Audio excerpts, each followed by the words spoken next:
Nesses últimos dias, também conhecido como ontem, saiu uma nova atualização da fase de testes de Daggerheart, que é a versão 1.5.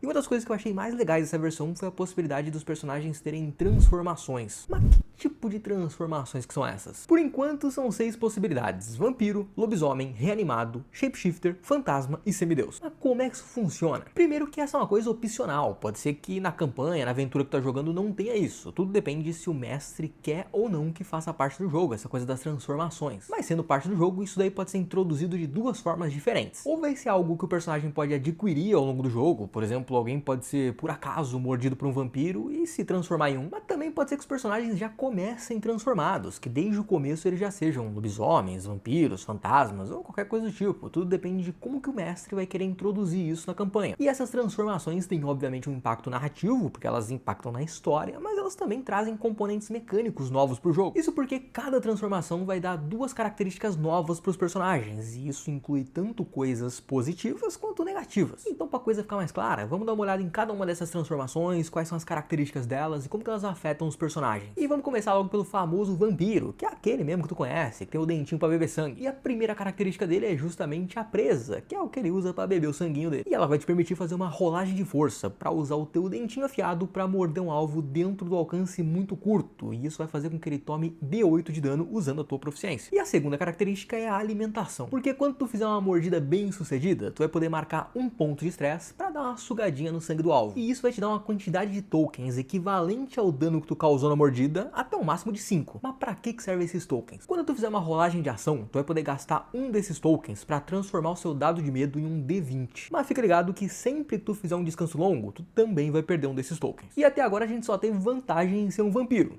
O problema é que a desvantagem vem logo em seguida. Porque se não tiver mais nenhum desses tokens, todos os testes que tu fizer, seja de ação, seja de reação, vão ser feitos com desvantagem, porque tu vai estar desnutrido, tu não vai estar bem alimentado de sangue. Dito tudo isso, a gente pode passar para a segunda transformação, que é o lobisomem. E a primeira característica dele é a forma de lobo.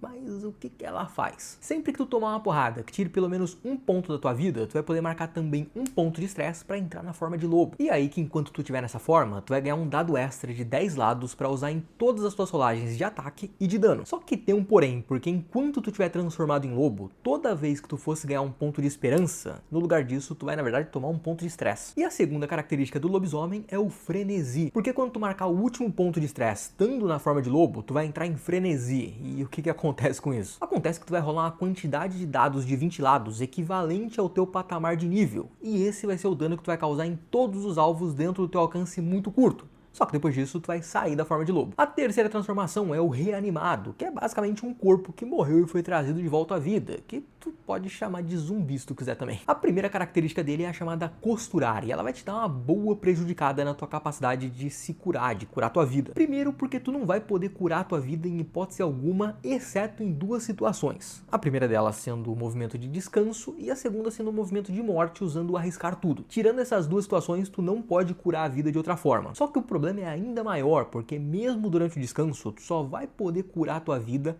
caso tu tenha acesso aos restos mortais de uma criatura que foi morta recentemente. E a segunda característica dele é o corpo. E se a primeira te lascou um pouco, essa daqui pelo menos vai tentar dar uma equilibrada nas coisas. Porque o que ela te permite é que caso tu morra e faça um movimento de arriscar tudo, mesmo se tu falhar no teste, tu vai continuar vivo. O que acontece na prática é que se tu falhar no teste, tu vai poder perder um slot de vida, vai poder perder um ponto de vida máxima pra continuar vivo. Ou seja, tu vai ter uma dificuldade maior pra se curar, mas em contrapartida tu vai poder morrer e voltar à vida mais vezes. A quarta transformação é o shapeshifter, aquela rapaziada lá que consegue mudar a forma física. E a primeira característica deles é justamente a mudança de forma. Porque quando tu fizer um descanso longo, tu vai poder usar um dos teus movimentos de descanso pra mudar de espécie, tu vai poder mudar a tua ancestralidade pra outra. E aí, sabendo disso, tu pode estar se perguntando se isso muda só a tua aparência ou também vai mudar as tuas habilidades de espécie. E é exatamente aí que entra a segunda característica, que é a chamada apenas superficialmente. E o que ela faz? Quando tu fizer essa mudança de ancestralidade, tu vai poder escolher uma habilidade da nova espécie pra tu ganhar. E aí que quando tu fizer um descanso, tu vai poder usar um dos movimentos de descanso pra trocar essa habilidade pela outra. E aqui eu tenho que dizer que eu achei essa explicação meio vaga. Talvez tenha sido um problema da minha leitura, mas eu acho que o texto da carta podia ser mais claro sobre como é que funciona essa mudança. Pelo menos pelo que eu entendi, tu perde as habilidades da tua espécie original e ganha uma habilidade da espécie que tu mudou. Pode ser que não seja isso, pode ser que tu continue com as duas habilidades da espécie que tu era e tu ganha uma extra da habilidade pra qual você mudou, mas eu acho que não deve ser isso não, eu acho que tu deve perder da outra outra espécie. E caso tu perca, eu não sei como é que funciona caso tu volte para a espécie original, se tu recupera as duas ou se tu continua tendo só uma. Podendo ter habilidade de todas as espécies, na minha opinião faz sentido para equilibrar as coisas que tu só possa ter uma habilidade de cada vez. Por isso que eu acho que deve ser desse jeito, mas se tu perguntar se eu tenho muita certeza sobre isso,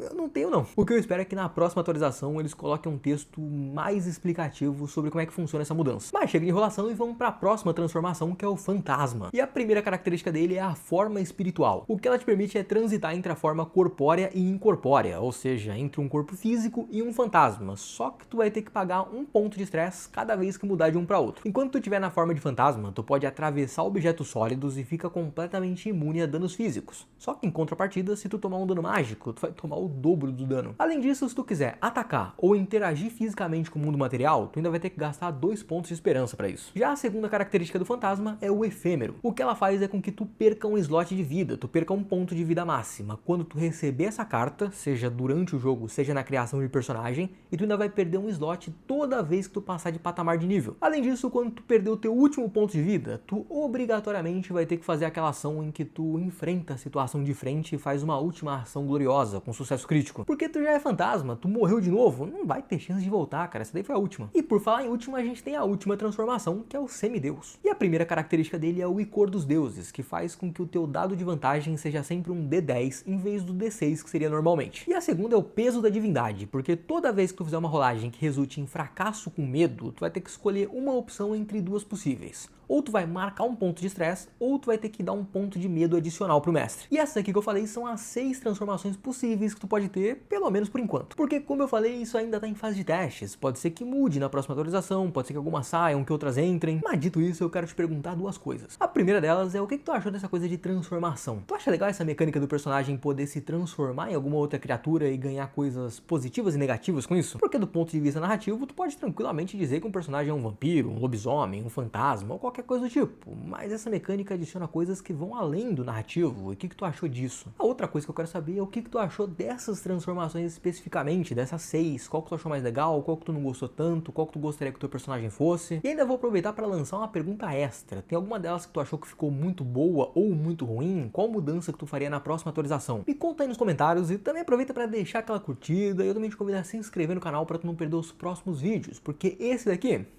vídeo chegou ao fim e até a próxima.